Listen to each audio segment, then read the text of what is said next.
Hi everybody, Dan here. I've got a special guest today, Mr. Simon Javizian. A pillar of our community, Simon has been working in his field for over 70 years as a funeral director here in the Metro Detroit area. I've invited Mr. Javizian for an interview to discuss music, life, and, yes, death. Death is a difficult subject to broach, but it's an important one that all of us are confronted with at some point in our lives. But yes, before we get into the heavy stuff, let's back up a bit and talk about Simon's early days as a budding clarinetist and saxophone player. At what point did you decide, I want to play in a band, which you did, an Armenian band, which played American and Armenian music. Right.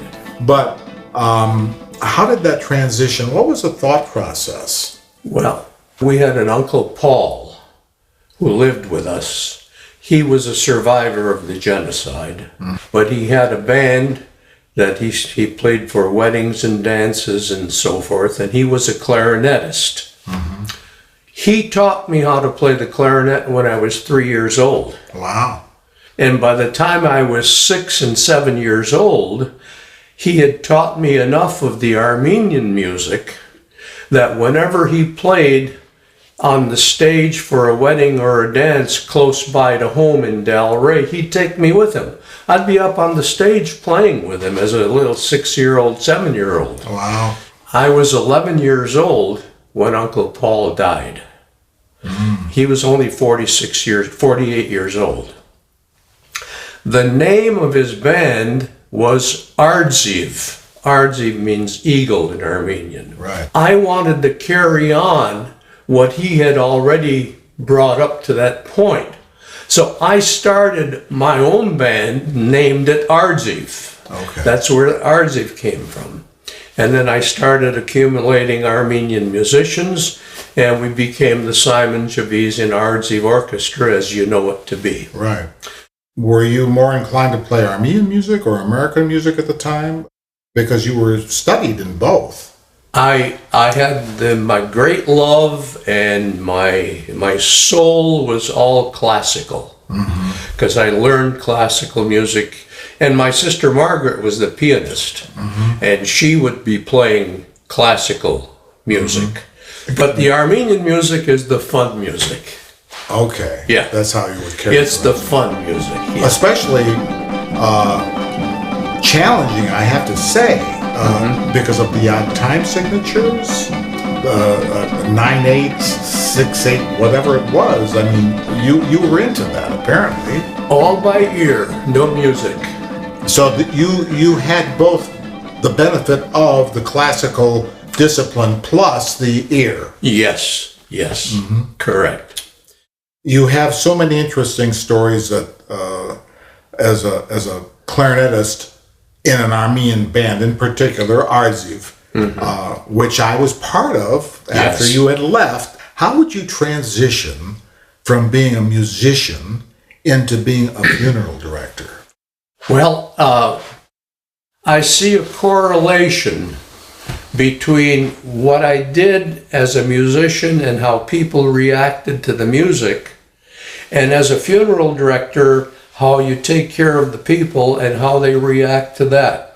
And I could see that as a musician, we'd play and people would come there with all kinds of things in their mind, but they'd come, enjoy the music and dance, and then go back home. Yeah, it's a fun thing. Man. Yeah, that's what we do as musicians, right? So right, but in funeral work, if the funeral director takes his time to understand what's meaningful for that particular funeral and how he can best handle the family, help them over this bump, and go on with their life.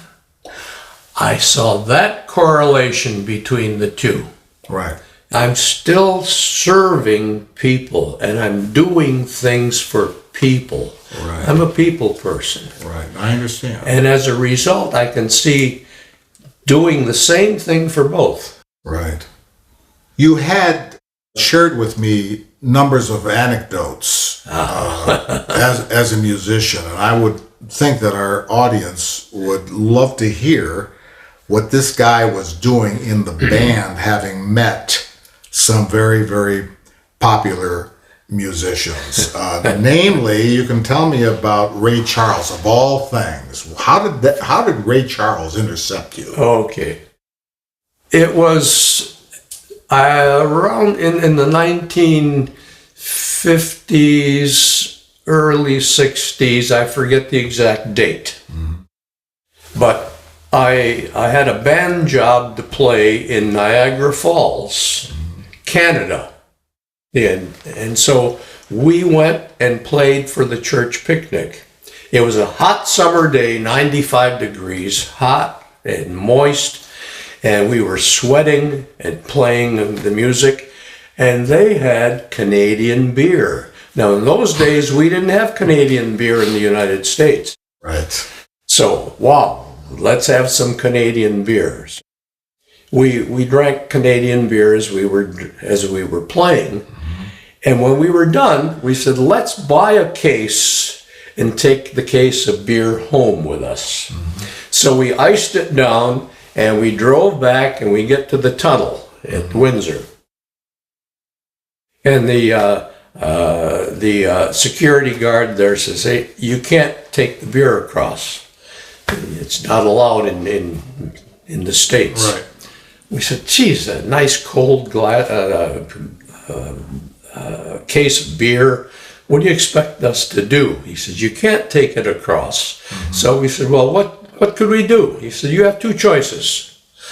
Either take it there and pour it in that container, trash container, and go on your way home. Or pull over there, park the car there. We've got a security house there.